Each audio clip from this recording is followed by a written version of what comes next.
कौन है? Sandeep Maheshwari, the number 1 motivational speaker and एक ऐसे यूट्यूबर जिनके सब्सक्राइबर तो मिलियंस में हैं, लेकिन यूट्यूब उन्हें एक पैसा भी नहीं देता। कभी ना कभी आपने संदीप सर से एडवाइस तो ली ही होगी, बट क्या आपको पता है कि उनकी लाइफ जर्नी क्या है? आखिर कैसे बने वो लाखों करोड़ों लोगों के मोटिवेशनल स्पीकर? और ये जानना कितना इम्पोर्टेंट है, आपको ये वीडियो पूरा देखने के बाद पता चलेगा। तो एक भी पार्ट स्किप मत करिएगा, वरना आप बहुत सारे खजाने खो दोगे जो संदीप सर की लाइफ से मिलने वाले हैं। आप लोगों को लग रहा होगा कि संदीप सर बहुत एक्सपर्ट रहे होंगे हर चीज़ में, टीचर्स के फेवरेट रहे होंगे, बहुत एंजॉइंग चाइल्डहुड रहा होगा उनका, बट नो, ऐसा कुछ भी नहीं था उनके साथ। वो बहुत ज़्यादा अंडर कॉन्फिडेंट थे, इतने इनसिक्योर फील करते थे कि किसी से बात नहीं करते थे। उनका बस एक दोस्त था उनके जैसा, और वो भी अगर एक दिन एब्सेंट हो जाए ना, तो वो स्कूल के किसी कोने में छुप के लंच करने जाते थे। इतनी इनसिक्योरिटी फील होती थी उनको कि अगर वो लड़का किसी और से बात भी कर ले तो उनको लगता था कि एक ही तो दोस्त है, अगर ये भी चला गया तो फिर मेरा क्या होगा, मैं अकेला रह जाऊंगा। इतनी ज्यादा इस लेवल की इनसिक्योरिटी थी उनके अंदर। बट काफी कॉन्फिडेंट इंसान है आज वो, और हम सोचते हैं कि हमारे अंदर ये कमी है तो हम ये कभी सुधार ही नहीं सकते, सिर्फ सेल्फ डाउट में पड़े रहते हैं, एक्सक्यूजेस देते रहते हैं। बट संदीप सर, उन्हें 10th क्लास में अच्छे से ये समझ में आ गया कि मुझे खुद को बदलना पड़ेगा। एंड जब उन्हें समझ में आ गया कि मेरे अंदर ये कमी है, मुझे इसे सुधारना है, तो उन्होंने उस पर काम किया। और इसी डिसीजन के साथ सर की लाइफ में अब आता है चेंज। जब उन्होंने अपने कंफर्ट जोन को छोड़ा, नए नए दोस्त बनाए, इनफैक्ट रुचि मैम की भी मुलाकात इसी टाइम पे हुई, और वो धीरे धीरे बहुत कॉन्फिडेंट होना शुरू हो गया, उनका कॉन्फिडेंस लेवल ग्रो होने लग गया। बट प्रॉब्लम्स ना हो लाइफ में, ऐसा कैसे हो सकता है? 11th 12th क्लास में ही उनकी फैमिली में फाइनेंशियल प्रॉब्लम्स आने लगी थी, तो उनके माइंड में तो प्रेशर आ रहा था कि भाई 12th होते ही मुझे कुछ ना कुछ तो करना ही पड़ेगा। सो 12th के बाद उन्होंने कहीं से जाके कुछ नॉलेज ले लिया था, एंड फिर उन्होंने वो हेल्पलाइन नंबर हर जगह लगा दिए। और वो हेल्पलाइन कुछ ऐसी थी कि किसी को भी अगर कंफ्यूजन आ रही है कि 12th के बाद उसे क्या करना है या क्या करना चाहिए, तो वो सर से बात करें। और वो सर कौन है? संदीप सर, जो कि अभी भी 12th करके आ रहे हैं। एंड ये बात वो ओपनली बता भी देते थे लास्ट में, और इसके बाद उन्हें बातें सुनने को मिलती थी वो वाली। बट फिर भी यहाँ पर उन्होंने कभी झूठ नहीं बोला, सच ही बोला। और इस काम को करते करते उन्होंने 2000 रुपए तो कमा ही लिए थे। बट 2000 कमाना उनकी अचीवमेंट नहीं थी, उनकी अचीवमेंट थी वो कॉन्फिडेंस जो उन्हें स्ट्रेंजर्स से बात करके मिल रहा था, जो उन्हें ऐसी खुरापात करके मिल रहा था जो कि शायद कोई करेगा भी नहीं। बट सर ने किया, उन्होंने अपनी कम्युनिकेशन स्किल्स को, पर्सनैलिटी को काफी डेवलप किया, काफी चेंज लाया अपने अंदर। देन उन्होंने एक इंस्टीट्यूट ज्वाइन किया था जहाँ उन्हें प्रेजेंटेशंस देनी होती थी, ग्रुप डिस्कशंस होते थे, काफी प्रैक्टिकल चीजें होती थी। तो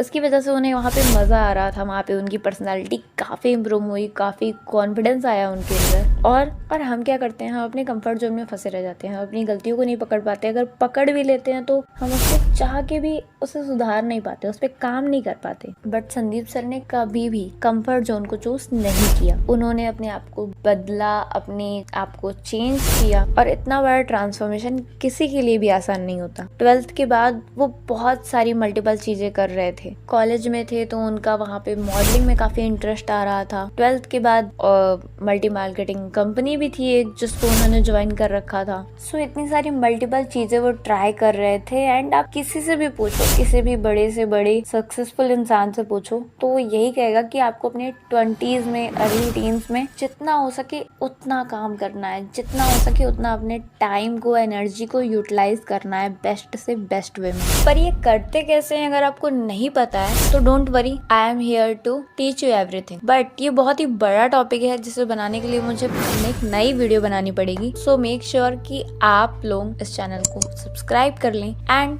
इस वीडियो को एटलीस्ट 1 लाख व्यूज पहुंचाने की कोशिश करें, बिकॉज अगर व्यूज नहीं आते तो फिर मजा नहीं आता वीडियो बनाने का। एंड हाँ, संदीप सर की लाइफ में हम अब वहाँ पहुँच चुके हैं जब उन्होंने वो मल्टी मार्केटिंग कंपनी छोड़ दी थी, और वहाँ से उनके माइंड में एक बढ़िया सा आइडिया आया था, क्योंकि एक कंपनी थी जो कि लिक्विड सोप बेच रही थी। एंड उन्होंने सोचा कि यार ये तो मैं खुद ही बना लूंगा। उन्होंने खुद साबुन के सोप बनाए अपने हाथ से, लिक्विड सोप, एंड उसे 20-20 रुपए के पैकेट बना के उन्होंने बेचे हैं जगह जगह पे, जिसकी वजह से उन्हें काफी ज्यादा ट्रोल करा जाता था कि अरे वो देखो आ गया सोप बेचने वाला, लिक्विड सोप वाला। बट वो कभी रुके नहीं, किसी मजाक ने, किसी के कुछ भी कहने से उन्हें फर्क नहीं पड़ रहा है। So here you can see कि कितना ज्यादा उन्होंने अपने आप को ट्रांसफॉर्म कर लिया, अपनी पर्सनैलिटी को। एंड हम भी उसी ट्रैक में फंसे हुए हैं। अगर हमें कोई एक बात बोल दे तो हमें बुरा लग जाता है, इतना ज्यादा हम हर्ट हो जाते हैं कि हम उस चीज को करते ही नहीं है। आई नो कि आपको लग रहा होगा कि ये क्या बता रही है, मतलब संदीप सर की बायोग्राफी आप जानने आए थे, उनकी लाइफ स्टोरी आप जानने आए थे, लेकिन मैं तो यहाँ कुछ और ही एक्सप्लेन कर रही हूँ। बट मेरे इस चैनल का नाम क्या है, AI माइंडसेट। एंड मैं आपको ये अच्छे से समझाना चाहती हूँ कि यार हर चीज को देखने का नजरिया दे। सिर्फ किसी की कहानी सुन के मत चल दो, उसको अपने आप से कंपेयर करके देखो कि उसने अपनी अपनी लाइफ में किस किस पॉइंट पे क्या क्या किया है, अपनी फियर को कैसे खत्म किया है, कैसे अपने कंफर्ट जोन को तोड़ा है, क्या क्या किया है। एंड क्या वो सारी चीजें हम भी करते हैं, बिकॉज वो हर सक्सेसफुल इंसान में कॉमन है वो सारी चीजें।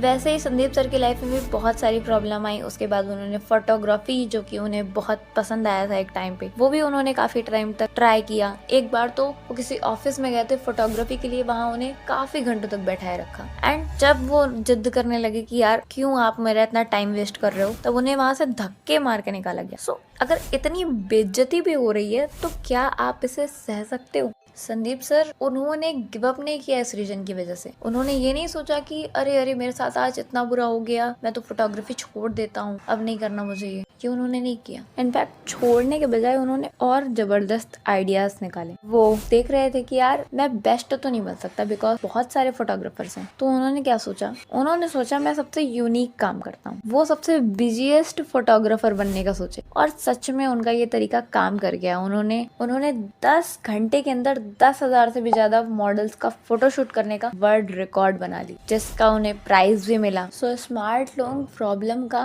सॉल्यूशन ढूंढते हैं स्मार्ट तरीके से, प्रॉब्लम से भागते नहीं है, डरते नहीं है। एंड एक बहुत इंपॉर्टेंट बात, संदीप सर का कैरेक्टर बहुत सॉलिड है। आपने शायद नोटिस नहीं किया होगा, लेकिन संदीप सर ने अपनी लाइफ में वो किया जो उनका मन किया। जब उन्होंने जो चाहा वैसा किया। उन्होंने किसी को इम्प्रेस करने के लिए अपनी लाइफ नहीं जी है। जब उनका मन किया तो उन्होंने कॉलेज से ड्रॉप आउट लिया। जब उनका मन किया तो उन्होंने कंपनी ज्वाइन करी। उनका मन किया तो उन्होंने छोड़ दी। किसी के ऊपर डिपेंड होके नहीं किया कि मुझे ये डिसीजन लेना है, लेकिन किसी और के बारे में सोचते हुए, ना कि अपने बारे में। हम बहुत ज्यादा सोचते हैं कि अगले इंसान को इस चीज से बुरा ना लगे, अगले इंसान को इस चीज से क्या फर्क पड़ता है, कि दुनिया में क्या कहेगा कौन, हम ये ज्यादा सोचते हैं। बट संदीप सर हमेशा कहते हैं सबसे बड़ा रोग क्या कहेंगे लोग, ये रोग उन्होंने खत्म कर रखा है अपने जीवन में। इसीलिए वो कहते हैं आप इन सब बातों का मतलब साफ है, जिंदगी तुम्हारी है, खुल के जियो, जो चाहते हो सब कर डालो, क्योंकि हर सेकंड तुम अपनी जिंदगी खत्म कर रहे हो। हर दिन तुम मौत के नजदीक जाते जा रहे हो। और याद रखना कि जिंदगी ना मिलेगी दोबारा। लेकिन अगर अभी भी